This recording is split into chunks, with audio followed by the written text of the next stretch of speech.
Hello दोस्तों, स्वागत है आप सभी को हमारे कॉन्सेप्ट क्लासेस में। दोस्तों मैं हूं महानंद, एक बार फिर से आपके सामने नए वीडियो के साथ आया। दोस्तों इस वीडियो में हम लोग 8वीं क्लास विज्ञान का कुछ महत्वपूर्ण प्रश्न लेकर आए हैं। इस प्रश्न को हम लोग देखेंगे। अगर ये प्रश्न का भी आंसर आप लोग जानते हैं तो कमेंट बॉक्स में इसका जवाब अवश्य दें। तो चलिए दोस्तों, बिना देर करते हैं वीडियो को शुरू करते हैं। तो दोस्तों पहला प्रश्न आपके सामने है, स्वपोषी का उदाहरण है। तो दोस्तों स्वपोषी का उदाहरण में से क्या होगा? ऑप्शन ए है गाय, बकरी, मनुष्य, आम का पौधा। तो दोस्तों स्वपोषी पोषण इसका सही आंसर होगा। जो स्वपोषी होता है वो आम का पौधा होगा। जैसे आप पिक्चर में देख रहे हैं दोस्तों, ये आम का जो पौधा है ये स्वपोषी है, क्योंकि जितना भी हरे पेड़ पौधे होते हैं वो सभी स्वपोषी होते हैं, उसमें स्वपोषी पोषण होता है। स्वपोषी का मतलब दोस्तों होता है जो अपना भोजन खुद से संश्लेषित करते हैं, किसी दूसरे पर निर्भर नहीं रहते हैं।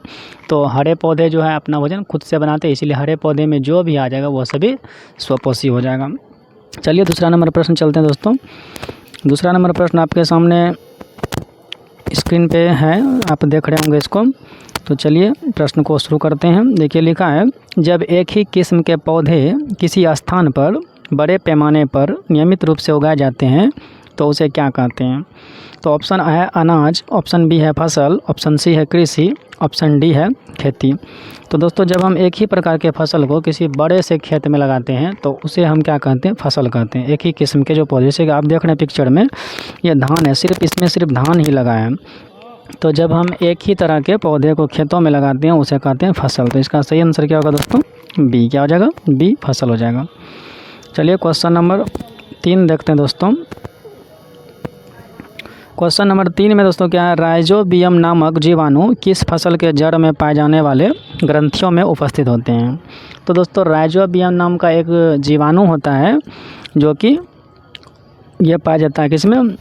फलीदार फसल में। किसमें पाया जाता है दोस्तों? फलीदार। जैसे आप पिक्चर में देख रहे हैं ये जो फल मतलब कि जो मटर है ये फली में आता है, इसीलिए इसके जड़ों में ही जो भी पौधे हैं जिसमें फली के रूप में कोई फल बनता है तो उसके जड़ों में राइजोबियम नाम का बैक्टीरिया होता है। जैसे कि आप दाल का नाम सुने, मूंग का दाल सुने होंगे, जो मसूर का दाल सुने होंगे, ये सभी फली के रूप में होता है, इन्हीं के जड़ों में होता है राइजोबियम नाम का बैक्टीरिया।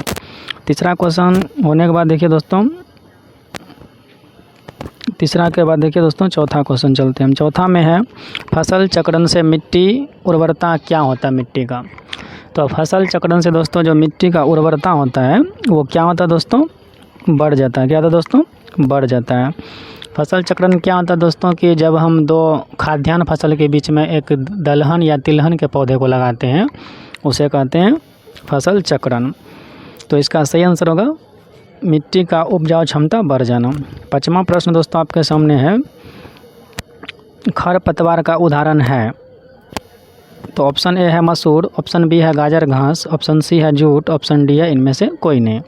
तो देखिए मसूर तो दाल है दोस्तों, जूट तो एक रेशेदार फसल है, और गाजर जो घास है यही एक प्रकार से क्या खरपतवार। यहाँ जो देख रहे हैं ये गाजर घास इसका सही आंसर हो जाएगा खरपतवार।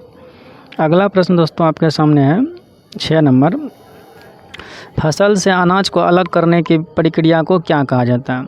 दोस्तों जब हम किसी भी फसल से अनाज को अलग करते हैं तो उसको तो कटाई कहेंगे नहीं, ओसाई तो कहेंगे नहीं, इसको भंडारण तो कहेंगे नहीं, तो इसको हम क्या कहेंगे दोस्तों?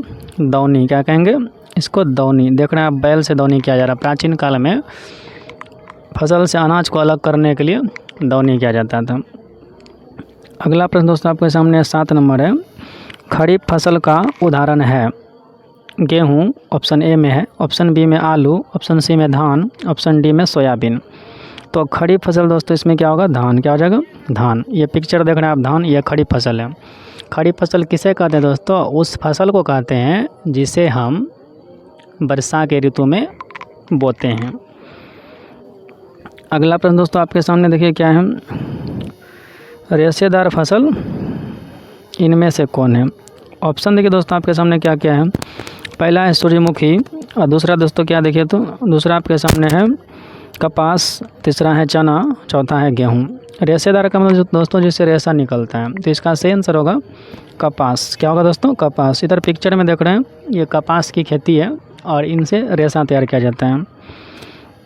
अगला प्रश्न 9 नंबर है, जंतुओं द्वारा प्राप्त खाद्य पदार्थ है। तो जो जीव और जंतु के द्वारा बनता है। जैसे कि दाल, ये तो पौधे के द्वारा मिलेगा। चावल, ये भी पौधे से मिलेगा। फल, ये भी पौधे से मिलेगा। लेकिन जंतु से हमें शहद मिलता है, इसीलिए जंतुओं के द्वारा खाद्य पदार्थ क्या है, शहद। पिक्चर जो देख रहे हैं, जिसको हम लोग घरेलू भाषा में मौध के नाम से जानते हैं। चलिए अगला प्रश्न है, लास्ट प्रश्न है, निम्न में कौन सी रबी फसल है। दोस्तों रबी फसल उसे कहते हैं जिसे मतलब ठंड ऋतु में, शीत ऋतु में बोते हैं। तो ऑप्शन ए है धान, ऑप्शन बी है मक्का, ऑप्शन सी है चना, ऑप्शन डी है इनमें से नहीं। तो इसका सही आंसर दोस्तों हो जाएगा चना। जो पिक्चर आप देख रहे हैं ये चना कौन फसल है, रबी की फसल है। तो चलिए दोस्तों, आप सभी ने इस वीडियो को शुरू से अंत तक देखें, इसके लिए तहे दिल से धन्यवाद। और इस वीडियो को आप शेयर कीजिए। अगर हमारे चैनल पर आप पहली बार आए हैं तो चैनल को ज़रूर सब्सक्राइब कीजिए। धन्यवाद। जय हिंद।